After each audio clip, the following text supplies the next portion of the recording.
जय श्री राम। आज का विषय है कावेरी नदी। सह्याद्री पर्वत राशि में ब्रह्मगिरी नामक प्रदेश पर कावेरा नाम का राजा राज्य करते थे। उन्होंने तप करके ऋषि पद प्राप्त कर लिया। राजा के प्रदीर्घ तप से प्रसन्न होकर भगवान शिव ने दर्शन देकर उन्हें कावेरी नाम की एक बेटी प्रदान की। शिव बोले कि इस कावेरी के द्वारा मनोकामना पूर्ण होगी। बेटी के बड़ी होने पर कावेरा ऋषि ने कावेरी से कहा कि मानव जाति के कल्याण के लिए मैं इच्छुक हूँ।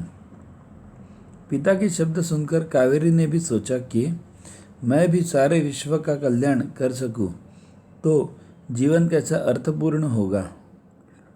कावेरी के विवाह योग्य होने पर कावेरा ऋषि के आश्रम पर महर्षि अगस्त्य ब्रह्मगिरी से पधारे। ऋषि ने अपने सुयोग्य कन्या के साथ अगस्त्य ऋषि से ब्याह करने का प्रस्ताव किया, जिसे उन्होंने स्वीकार कर लिया। महर्षि अगस्त्य कावेरी के साथ वहीं ब्रह्मगिरी पर अपना आश्रम बनाकर निवास करने लगे। इसी काल में दक्षिण में सूर्यपक्ष नामक शक्तिशाली क्रूर राक्षस रहा करता था। देवराज इंद्र से घृणा होने के कारण जादुई शक्ति से वर्षा को बीच में ही रोक लेता था। वर्षा के अभाव में जनता, जानवर, जंगल और पशु पक्षी तड़प गए।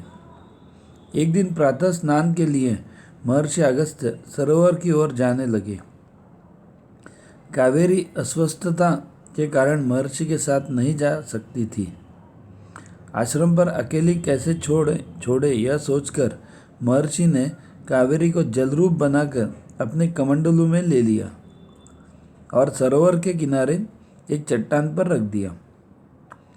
जनकारी के लिए देवताओं के कहने से गणेश जी ने कौवे का रूप धारण कर उस कमंडलू पर बैठकर लुढ़का दिया। कमंडलू से शीतल जलधारा के रूप में कावेरी इतलाती हुई बलखाती हुई आगे बह निकली। दूधिया फेन की लहरें बह रही थी। जब अगस्त्य ने देखा तो जोर से चिल्लाए, कावेरी कावेरी, तुम मुझे छोड़कर कहाँ जा रही हो? परंतु कावेरी उनकी पहुँच से दूर निकल गई थी। प्रकट होने पर विनायक ने कहा कि कावेरी प्राणी मात्र के कल्याणार्थ गई है। इस प्रकार मानव जाति की माता कावेरी का उद्गम कर्नाटक राज्य के कुर्ग जिले में हुआ। वह सह्याद्री पर्वत के दक्षिण छोर से निकलकर आगे दक्षिण पूर्व की ओर बहती है। 3 स्थानों यानी आदिरंगम या श्रीरंगपत्तन मध्य में शिव समुद्रम तथा अंतरंगम या श्रीरंगम में वह 2 शाखाओं में बंटकर पुनः एक हो जाती है। बीच में 3 पवित्र द्वीप बने हैं। चिदंबरम पवित्र शैव तीर्थ तथा प्राचीन जम्बुकेश्वरम मंदिर श्रीरंगम के पास स्थित है। तंजावुर, कुंभकोणम तथा त्रिचिरापल्ली इसी पवित्र नदी के सीमावर्ती तीर्थ हैं।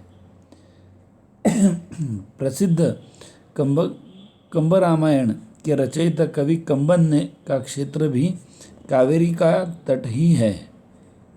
समुद्र में मिलने से पूर्व कई शाखाओं में बंटकर उपजाऊ डेल्टा बनाती हुई 800 किलोमीटर चलकर वह समुद्र में जाकर मिल जाती है।